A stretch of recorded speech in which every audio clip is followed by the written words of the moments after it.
কসবায় ট্রাকের ধাক্কায় fire fighter নিহত।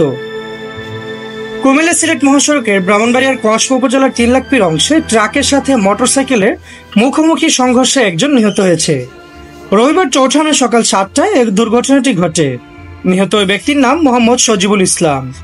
পরে স্থানীয়রা তাকে উদ্ধার করে কসবা উপজেলা স্বাস্থ্য কমপ্লেক্সে নিয়ে আসলে কর্তব্যরত চিকিৎসক তাকে মৃত ঘোষণা করে।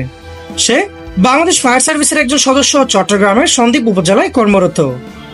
সে কুমিল্লার ব্রাহ্মণপাড়া উপজেলার কান্দঘর গ্রামের হুমায়ুন কবিরের সন্তান। পরিবার সূত্রে জানা যায়, নিহত সজিবুল ইসলামের মাত্র 5 দিন বয়সী একটি মেয়ে শিশু রয়েছে। এই ঘটনায় পরিবারে শোকের মাতম চলছে।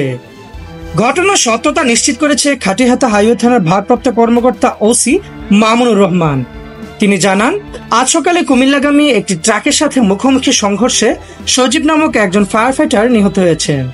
এ ঘটনায় আইনানুগ ব্যবস্থা গ্রহণ প্রক্রিয়াধীন। Saidul Islam, voice of Kasba, Kasba, Brahmanbaria.